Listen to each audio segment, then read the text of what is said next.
Hi guys, আসসালামু আলাইকুম। Welcome back to my YouTube channel. তো আজকে আমরা রান্না করব গরুর বিরিয়ানি। তার জন্য পেঁয়াজ কেটে নিলাম, চুলায় কড়াই বসিয়ে নিলাম, পরে পরিমাণ মতো তেল ঢেলে নিলাম,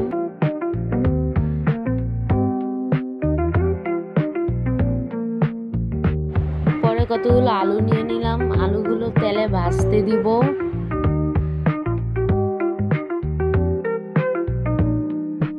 পরে কিছুটা লবণ দিয়ে নেবেন আলুর মধ্যে।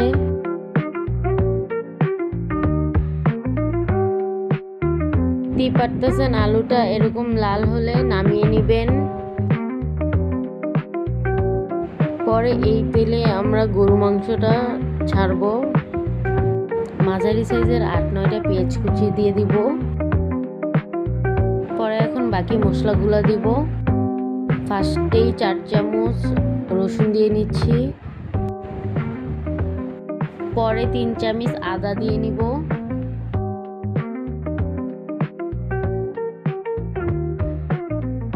পরে 3 চামচ জিরা বাটা দিয়ে নিব,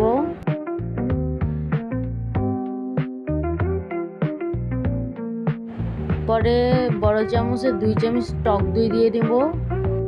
আপনারা যে যেমন ঝাল খান তেমন মরিচের গুঁড়া দিয়ে নেবেন। যদ্দুকি জয়ফল কাজু বাদাম একসাথে বেটে নিয়েছিলাম, ওইটাই দিলাম 2 চামচ।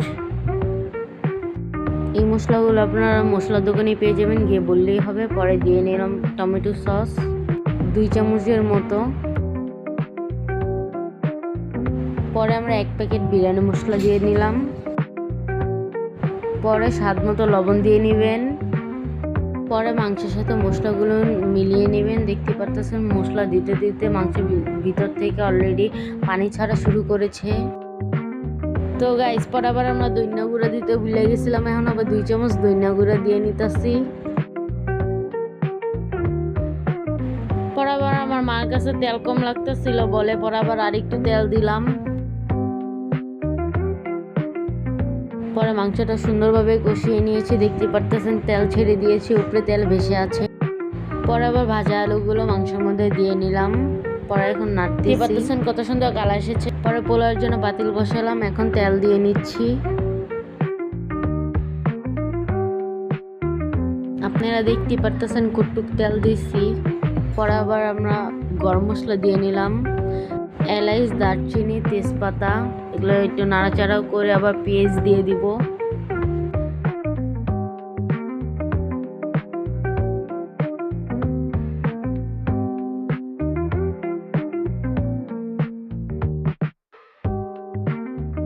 পেঁয়াজগুলোকে লাল লাল করে ভেজে নেবেন।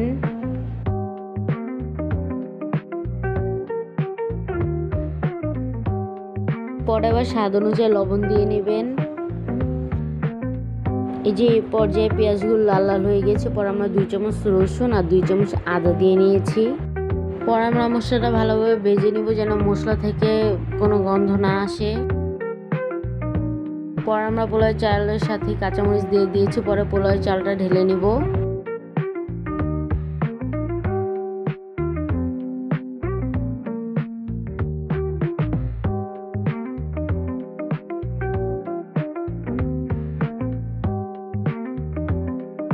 পরে মশলার সাথে পোলাও চালটা সুন্দরভাবে মিশিয়ে নিব। পোলাও চালটা পরে ভাজতে হবে। এই যে এরকম করে ভেজে নেবেন। পরে আমরা পানি দিয়ে দিব। আমরা 1 কেজি চালে 1.5 কেজি পানি দিয়েছি।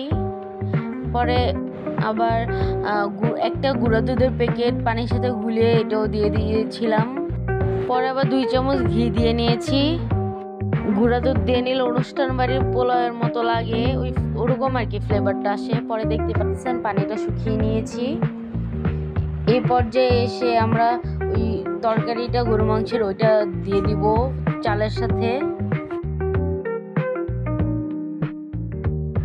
অবশ্যই চালটা ভাজার পর যে পানি দিয়েছি তখন কিন্তু আমরা ঢাকনা দিয়ে ঢেকে দিয়েছিলাম। পরে এই যে সুন্দর করে তরকারির সাথে পোলাওটা নাড়িয়ে দিব, সুন্দরভাবে মিশিয়ে নেবেন।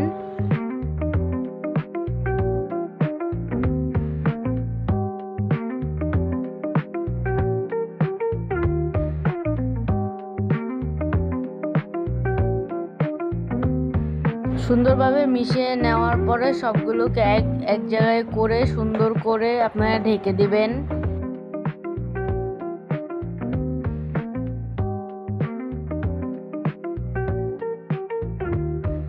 আমাদের বিরিয়ানিটা কিন্তু খুবই ঝরঝরা হয়েছিল।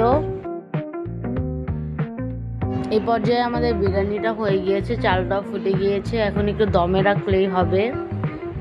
দেখতেই পারতেছেন কত সুন্দর কালার এসেছে, বিরিয়ানির লোভনীয় কালার। আপনারা অবশ্যই বাসায় তৈরি করে খাবেন। পরে যে আমরা পরিবেশন করে নিলাম। বিরিয়ানিটা খেতে অনেক অনেক অনেক মজা হয়েছে। আপনারা অবশ্যই বাসায় একবার হলেও ট্রাই করে দেখবেন। তো গাইস, আজকে ভিডিওটা এই পর্যন্তই। সবাই সাপোর্ট করবেন। আল্লাহ হাফিজ গাইস।